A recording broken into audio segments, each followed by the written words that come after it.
अस्सलाम वालेकुम रहमतुल्लाहि व बरकातुहू। आई एम मोहसिन नकवी और आप देख रहे हैं Mohsin Naqvi YouTube channel.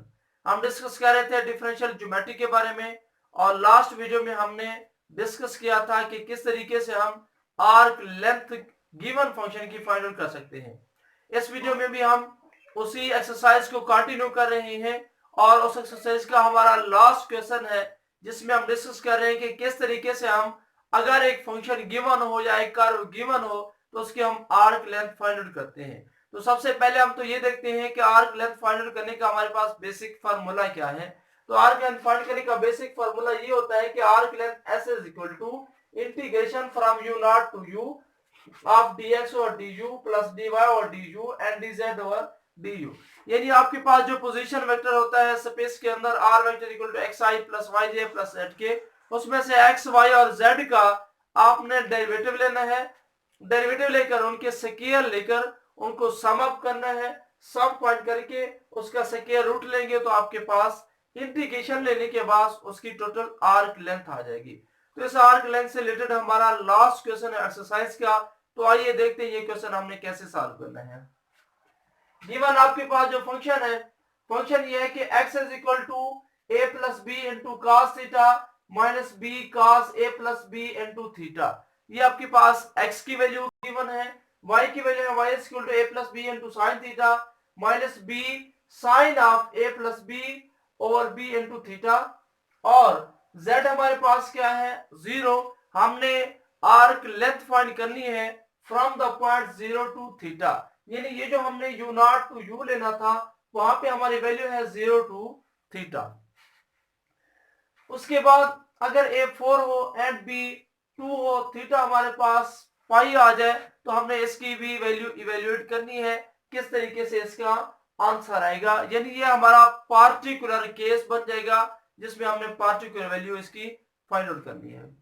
Solution में गिवन फार्मूले के मुताबिक हमने dx du यानी x y और z के डेरिवेटिव लेने हैं।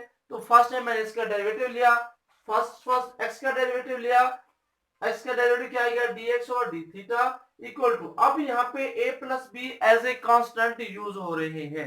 सो हम कांस्टेंट का डेरिवेटिव नहीं लेंगे, फंक्शन का डेरिवेटिव लेंगे। cos का डेरिवेटिव होता है minus of sine theta minus यहाँ पे लिख दिया minus b into b as a constant है, cos का डेरिवेटिव हमारे पास आ जाएगा sine a plus B over B into theta. अब एक पॉइंट जरा गौर से देखिएगा, अगर सिंपल थीटा होता दोबारा डेरिवेटिव लेने की जरूरत नहीं है, बट यहाँ पे अगर गौर से देखें हमारे पास टर्म है cos a plus B over B theta. So ये जो हमारी इंटीरियर टर्म बनेगी इसका हम दोबारा डेरिवेटिव लेंगे। जब सेकेंडली डेरिवेटिव लेंगे थीटा का डेरिवेटिव 1 आ जाएगा और रिमेनिंग टर्म आ जाएगी a plus B over b. अब यहां से इस b से ये b कैंसिल हो जाएगा, फिर a प्लस बी यहां पर भी मौजूद है और a प्लस बी इस टर्म में भी मौजूद है। सो a प्लस बी हम कॉमन ले सकते हैं। मैंने a प्लस बी कॉमन ले लिया तो बाकी यहां से बचेगा माइनस साइन थीटा और इस टर्म से बचेगा sine a plus B over b into theta. जिस तरीके से हमने x का डेरिवेटिव लिया, सिमिलरली हमने y का भी डेरिवेटिव लेना है। सो y का डेरिवेटिव क्या आएगा y into a plus b as a constant आएगा, साइन का डेरिवेटिव cos बन जाएगा माइनस b, साइन का डेरिवेटिव आ जाएगा cos a plus B over b into theta. फिर वही बात थीटा के साथ ये हमारे पास 1 नहीं बल्कि एंगल के साथ a plus B over b लिखा हुआ है। सो थीटा का दोबारा डेरिवेटिव लेंगे, यानी साइन से नेक्स्ट जो एंगल है इसका दोबारा डेरिवेटिव लेंगे। तो जब इसका डेरिवेटिव लेंगे यानी हम डेरिवेटिव लेंगे a plus b divided by b into theta. इसका जब हम डेरिवेटिव लेंगे थीटे का डेरिवेटिव 1 आएगा और रिमेनिंग पार्ट बनेगा a plus B over b। तो ये आपके पास क्या आ जाएगा answer a plus B over b दोबारा आ जाएगा। सो फिर वही बात कि b से b कैंसिल हो जाएगा और a प्लस बी इस टर्म में भी मौजूद है, इस टर्म में भी मौजूद है। सो ये a प्लस बी हम कॉमन ले लेंगे। जब a प्लस बी कॉमन लेंगे तो रिमेनिंग पार्ट बचेगा cos माइनस ऑफ, इधर से हमारे पास क्या बचेगा cos a plus B over b into theta ये b और ये b आपस में कैंसिल हो जाएंगे। ओके, नेक्स्ट क्या आएगा? नो, अब ये फॉर्म बनाने के लिए हमने डेरिवेटिव कि उनके स्क्वायर लेने हैं, स्क्वायर लेने के बाद हमने सम अप करना है। तो मैंने वही प्रोसीजर किया, स्क्वायर भी लिया और साथ साथ सम अप भी फाइंड आउट किया। जब स्क्वायर लेंगे तो ये हमारे पास dx और d थीटा ये टर्म थी फाइनल, a प्लस बी का square minus sine theta plus sine a plus b और b थीटा उसका होल स्क्वायर। dy और d थीटा हमारे पास क्या था? a plus b into cos theta minus cos a plus b और b into theta, इसका भी मैंने स्क्वायर ले लिया। और z हमारे पास चूंकि जीरो था, सो dz और d थीटा भी हमारा जीरो आ जाएगा और उसकी जगह पे मैंने जीरो लिख लिया। After this a plus B का स्क्वायर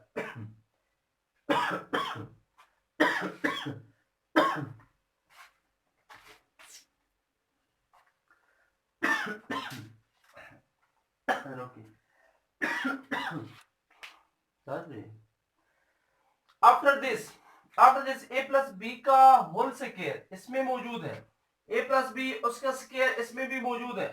सो आप कॉमन ले सकते हैं, a प्लस बी का स्क्वायर कॉमन ले लें तो रिमेनिंग यहाँ पे आएगा minus sine theta plus sine of a plus b और b थीटा उसका स्क्वायर। अब इसका स्क्वायर मैंने अप्लाई किया, a माइनस बी का होल स्क्वायर, इस फॉर्मूले की मदद से मैंने इसको सॉल्व किया, a माइनस बी का स्क्वायर तो ये बन जाएगा a का स्क्वायर प्लस सेकंड टर्म का स्क्वायर माइनस इन दोनों टर्म का मल्टीप्लिकेशन। सिमिलरली इसमें भी a प्लस बी का स्क्वायर तो कॉमन पार्ट में चला गया, बाकी a माइनस बी का होल स्क्वायर बन गया। तो हमने स्क्वायर ओपन किया, फर्स्ट का स्क्वायर प्लस सेकंड का स्क्वायर माइनस 2 इंटू इन दोनों का मल्टीप्लिकेशन। अब पॉइंट पे गौर से देखिएगा, sine square theta plus of cos square theta, ये जो दोनों आपस में इनका रिलेशन ये है, sine square theta plus cos square theta is equal to 1। Next हमारे पास है sine square theta plus cos square theta, ये भी किसके इक्वल आ जाएगा? 1 के इक्वल आ जाएगा। याद रख ले, हमारे पास sine square theta plus cos square theta 1 के इक्वल होता है। अब ये जो चीज है यहाँ पे एंगल सेम है, यानी sign square alpha sign plus cos square alpha, alpha beta angle जो भी हो सेम होने चाहिए तो आंसर 1 होगा। Sign square theta plus cos square theta में ये जो एंगल थीटा है ये सेम हो तो आंसर हमेशा 1 होगा। तो यहाँ पे a प्लस बी और b थीटा है और यहाँ पर भी a प्लस बी और b इंटू थीटा है। इट मीन्स ये साइन स्क्वायर थीटा ये कॉस स्क्वायर थीटा ये भी हमारे पास 1 हो जाएगा। बाकी हमारे पास टर्म जो रिमेनिंग टर्म्स है ये टर्म्स तो 1 बन गई, बाकी हमारे पास ये टर्म बच जाएगी और ये वाली टर्म हमारे पास बच जाएगी। इसमें से मैंने 2 कॉमन ले लिया, -2 कॉमन ले ले तो बाकी यहाँ से sine sine a plus b और b थीटा बच जाएगा और यहाँ से cos theta cos a plus b और b इंटू थीटा बच जाएगा। अब ये चीज किसके इक्वल है? हमारे पास cos का एक फॉर्मूला होता है, cos का फॉर्मूला ये होता है कि cos into alpha minus of beta is equal to cos alpha cos beta plus of sine alpha sine beta. ये हमारे पास cos into alpha minus beta का एक फार्मूला होता है। अब इस टर्म को अगर आप गौर से देखें तो sign alpha sine beta plus cos alpha cos beta बिल्कुल ये फॉर्म बन रही है। यहाँ पे अल्फा की जगह पे क्या है? थीटा, और बीटा की जगह पे क्या लिखा हुआ है? a plus B over B into theta. So हमारे पास यानी इस फॉर्म को आप cos कंपैक्ट फॉर्म में या शॉर्टेस्ट फॉर्म में लिख सकते हैं। सिमिलरली इसको मैंने cos की कंपैक्ट फॉर्म में लिखा तो ये आएगा cos into 2 minus 2 into cos of alpha minus beta, 1 plus 1 2 बन गया, -2 ये जो कॉमन लिया था, ये जो कंप्लीट फॉर्म है फार्मूला बन रहा है cos का। सो इसको मैंने क्या लिखा? इसको मैंने लिखा cos into alpha minus beta, alpha की जगह पे थीटा था और बीटा की जगह पे a plus B over B into theta था। सो हमारे पास ये बन गया 2 minus 2 into cos theta minus a plus B over B into theta. अब यहाँ पे b एज ए एलसीएम ले लें जब एलसीएम ले लें तो ये मल्टीप्लाई करें B theta minus a theta और माइनस आएगा ये बी थीटा। ये जो मल्टीप्लाई करने से बी थीटा बनेगा और माइनस ये वाला बी थीटा कैंसिल हो जाएंगे, तो बाकी बचेगा माइनस ए थीटा और b. So final answer will be, final answer आपके पास क्या बनेगा, फाइनल आंसर बनेगा ए प्लस बी का सेकेयर, ये वाली टर्म, और इधर से आपके पास क्या बच जाएगा 2 into cos of minus a theta by 2, और साथ यहाँ पे 1 भी बच जाएगा। यानी आपके पास फाइनल आंसर बनेगा 1 minus 2 into 1 minus 2 into cos of minus a theta over b. फिर देख लें एक मर्तबा, ये हमारे पास साइन से क्या थीटा प्लस कॉस से क्या थीटा, ये 1 के इक्वल हुआ। साइन से क्या ये वाला थीटा प्लस कॉस से क्या ये एंगल, ये भी 1, 1 प्लस 1 ये 2 बन गया। आफ्टर दिस जब ये तो 1 बन गई, बाकी क्या बच गई -2 sine theta sine A plus B over B theta. यहां से बच गई -2 cos theta cos A plus B over B theta.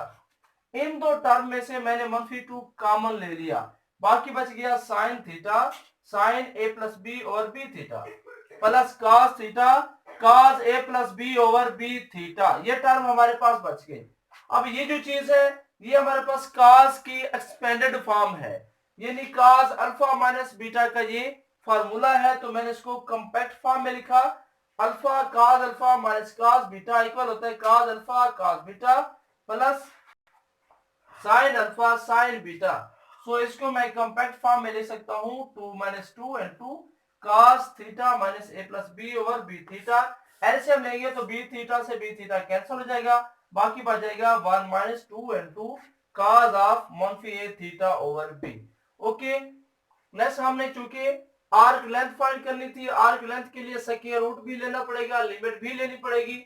सो मैंने यहाँ पे स्क्वायर रूट भी लिया और साथ साथ लिमिट भी यूज की। सो एस किसके इक्वल आ गया 0 टू थीटा, दिस ये ओरिजिनल फार्मूला है, तो इसकी मैंने वैल्यूज पुट कर ली।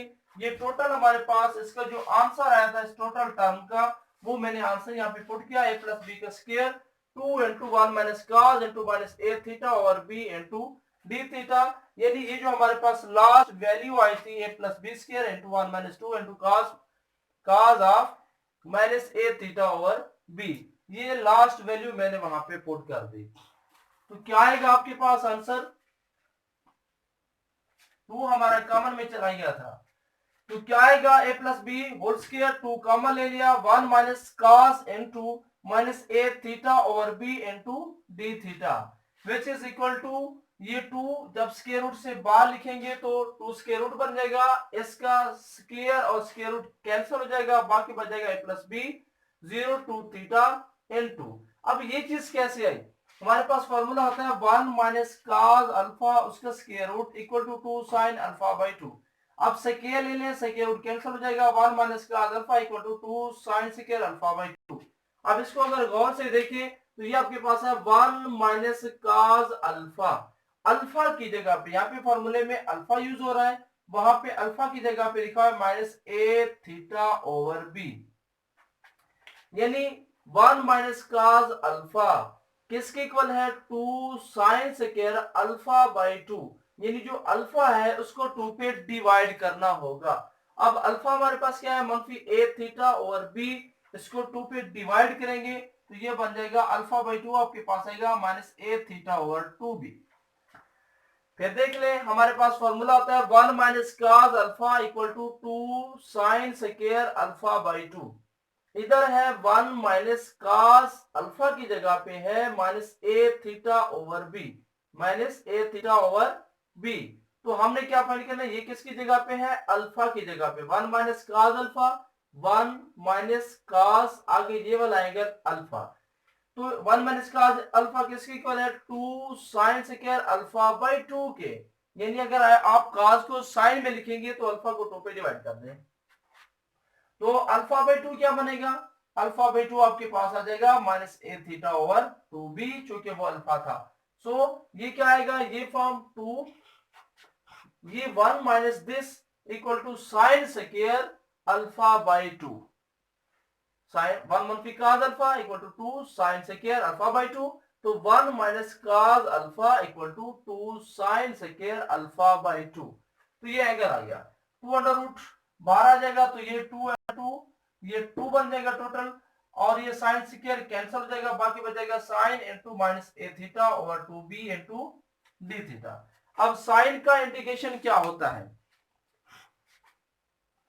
साइन का इंटीग्रेशन होता है माइनस cos थीटा, बट एक कंडीशन है, कंडीशन ये है कि एंगल का नेक्स्ट डेरिवेटिव होना चाहिए। यहाँ पे नेक्स्ट डेरिवेटिव नहीं था, सो मल्टीप्लाई और डिवाइड करके हम नेक्स्ट डेरिवेटिव बना सकते हैं, या डायरेक्ट ये है साइन का इंटीग्रेशन होता है माइनस cos थीटा, फिर जो एंगल आता है उसका दोबारा डेरिवेटिव लेकर उसको डिवाइड करना पड़ता है।